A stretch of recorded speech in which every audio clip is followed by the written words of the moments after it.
Your brain isn't broken, but it is running without an autopilot, and that single difference explains everything. About your exhaustion, your overwhelm, and the guilt you carry for not keeping up. Neurotypical brains automate roughly 90% of their daily decisions. Social cues, task transitions, morning routines, all handled silently in the background like software running beneath the surface. But for someone with ADHD, almost none of that automation exists. There's a specific measurement researchers developed to quantify exactly how much cognitive bandwidth this difference actually consumes. A number that, when you hear it, will explain why you're exhausted by 2 in the afternoon while everyone else is just finding their stride. I'll reveal that exact figure later in this video, and it will change how you see yourself forever. By the end of this, you'll understand that ADHD exhaustion has nothing to do with laziness, weakness, or willpower. It's about brain architecture. And understanding your architecture is the first step to working with it, instead of against it. Think about every single thing you did before noon today. You woke up, decided what to wear, remembered a task you'd forgotten, tried to start work, got distracted, fought to refocus, checked something else by accident, managed a small irritation, started 3 things and finished 1. Sound familiar? Here's what most people don't realize. For a neurotypical brain, most of those moments are handled automatically, running in the background without conscious effort. The brain just does them, the way your lungs breathe without you deciding to breathe. For the ADHD brain, virtually none of that runs on autopilot. Every transition requires a deliberate mental gear shift. Every decision requires active processing. Every distraction requires a manual override effort just to return to task. Every single moment costs energy that others are spending for free. This is what cognitive scientists call cognitive load, the mental resources required to process and execute tasks. And the ADHD brain is running near maximum cognitive load almost constantly. By lunchtime, the ADHD brain has already done what neuroscientists estimate to be the equivalent of 4 to 6 hours of intense mental labor on an ordinary Tuesday. But what comes next explains exactly why that load is so much heavier than most people around you will ever understand. Stop for a moment and consider what your brain actually handles without any conscious thought on an ordinary day. If you're neurotypical, the answer is staggering. Research in cognitive neuroscience suggests that up to 90% of routine daily processing becomes automated through repeated experience. What psychologists call procedural memory, tying your shoes, navigating familiar routes, reading social cues in conversation, processing tone of voice, knowing when to speak and when to wait, managing transitions between tasks. For neurotypical brains, these things gradually sink into automatic processing networks, becoming effortless background noise that costs almost nothing. ADHD brains lack this same level of procedural automation. The neural pathways that allow behaviors to sink into automatic processing, particularly in the prefrontal cortex and basal ganglia, don't function with the same efficiency, which means things that should become automatic never quite do. Every morning, every routine still demands fresh mental engagement, like solving a math equation you've solved 1,000 times. But the answer never sticks in working memory. If this is making you understand something deep about yourself, hit like and subscribe to keep exploring the depths of your psyche with me. Because what I'm about to reveal next will make this look like just the surface. Now here's where it gets truly revealing and exhausting to live with. Psychologist Russell Barkley, one of the world's leading ADHD researchers, reframed the entire condition with a single insight. ADHD isn't a deficit of attention. It's a deficit of self-regulation, the capacity to manage your own behavior across time toward a future goal. What does that look like on a Tuesday morning? Getting started on a task doesn't happen through intention alone. It requires deliberate, effortful willpower, and often a looming crisis or deadline to manufacture the urgency that arrives naturally for others. Staying on task despite internal distractions requires constant active redirection. Completing something requires a different kind of mental push that most people around you will never fully understand. ADHD is not a problem of knowing what to do, but of doing what you know. That distinction is critical. It is not ignorance. It is not laziness. It is a gap between knowledge and execution, and bridging that gap every single time. For every task, every day is profoundly exhausting. Imagine if every morning you had to manually start your car, not with a key, but with raw concentration and repeated attempts. That is what initiation feels like. And what makes the next piece so striking is how this plays out the moment you try to switch focus. Forget everything I just said about starting tasks, because there is something even more draining that happens every few minutes of an ADHD person's day. Every time you shift attention from one thing to another, your brain pays a cognitive toll. And for ADHD brains, that toll is dramatically higher. In cognitive psychology, this is called task switching cost, the mental energy consumed when attention shifts between activities. For neurotypical brains, this cost is real but manageable. Studies estimate it adds roughly 20 to 40% extra time to complete tasks after a context switch. For ADHD brains, the switching cost is dramatically amplified. Working memory, the mental workspace that holds active context, intentions, and task information, is significantly less stable. When context is lost during a switch, it often must be fully reconstructed from scratch, every single time. Think about what this means in a typical workday, with dozens of interruptions, notifications, and unexpected demands. Every interruption isn't annoying. It is genuinely metabolically expensive, resources consumed that never fully replenish by end of day, and yet the world keeps interrupting, and yet the standard is still to keep up, and yet the common conclusion is still not trying hard enough. But the drain doesn't stop at thoughts, because managing emotions, that is a different war entirely. Here's something that rarely gets discussed in conversations about ADHD. The emotional experience of it is fundamentally more intense than most people realize. People with ADHD don't just feel emotions. They experience them at an intensity that can be physiologically overwhelming. Dr. Edward Hallowell, a psychiatrist who has ADHD himself and has spent decades studying it, describes the emotional life of ADHD as having no emotional skin, where everything hits deeper, faster, and harder than it does for others. Frustration doesn't land as mild annoyance, it can land as rage. Disappointment doesn't register as a minor setback, it can feel like collapse. Even excitement can spiral into overwhelm, and managing all of that, in a world that expects measured emotional responses, requires constant, invisible internal work. People with ADHD have an exquisitely sensitive emotional thermostat.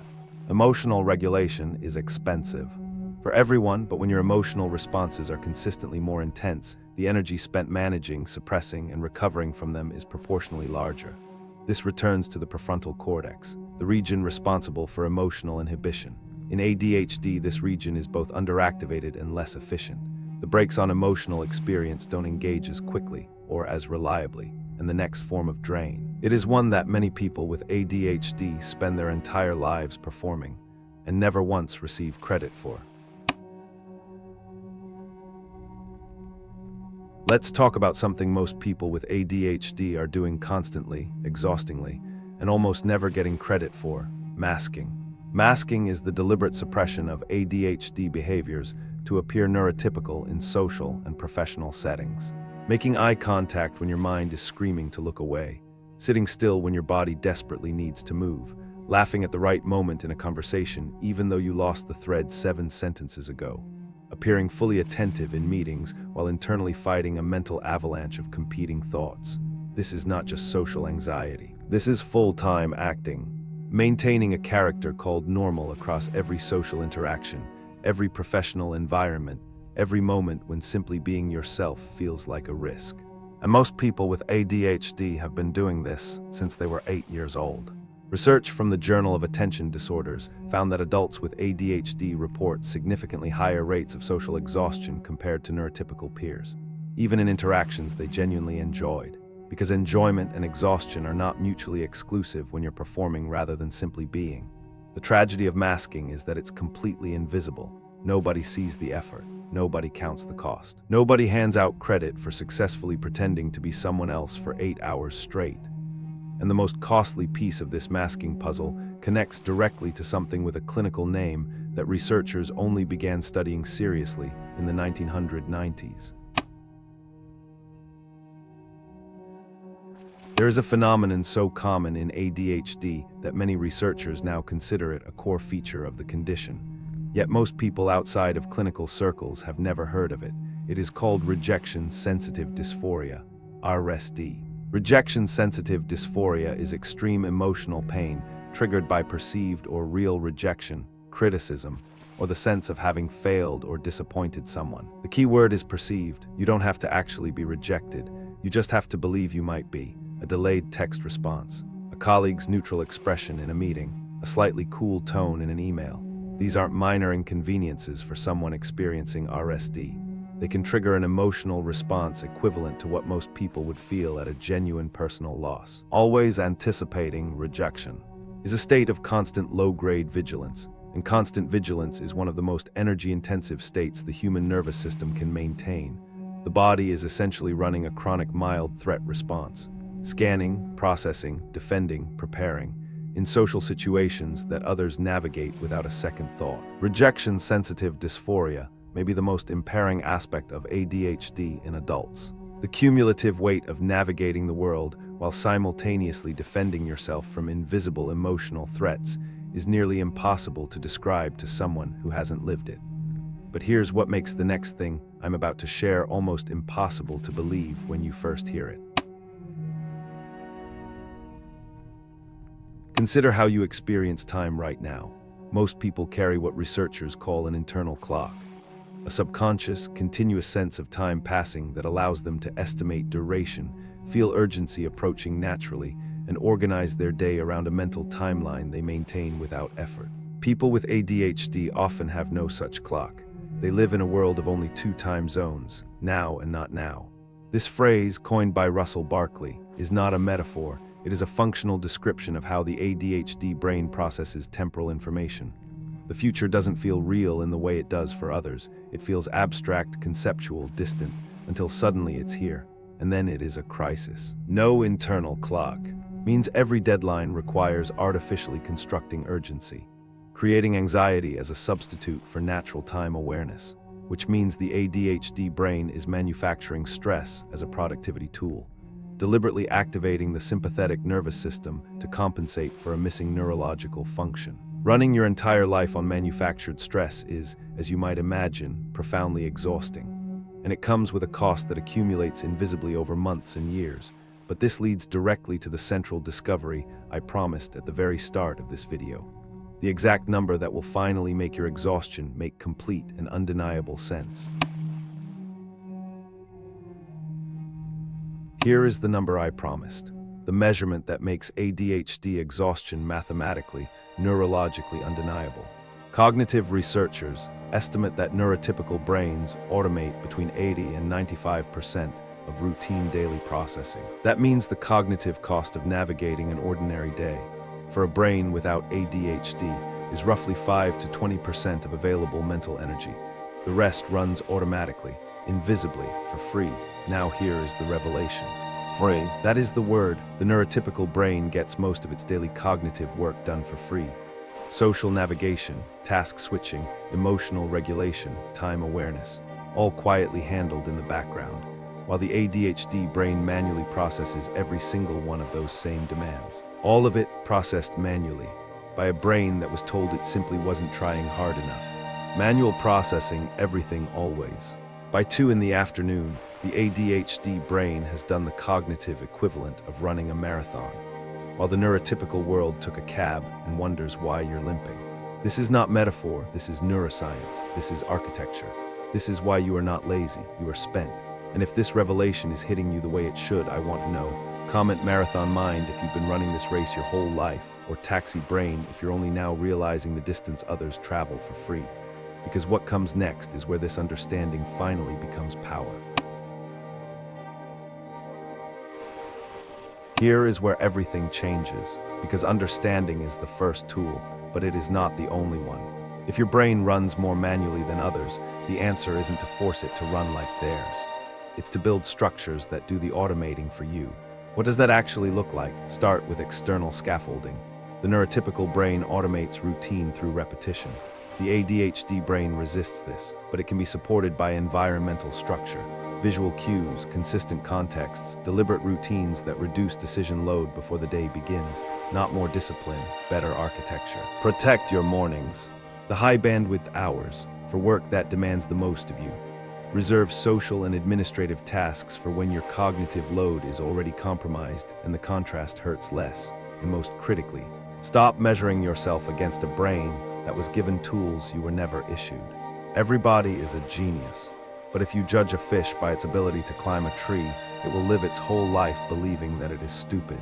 The exhaustion is real, the struggle is real, but it is not evidence of failure. It is evidence of a brain working harder than anyone around you can see. You have been running a marathon in shoes that don't fit, on a course nobody told you was longer than everyone else's. Knowing that changes what you owe yourself, and how you speak to yourself when the day has taken everything. If you made it this far, comment manual override to prove it. And know that you are not alone in this race. Welcome to the Psyche Project. The ADHD brain is not a broken brain. It is a manually operated one.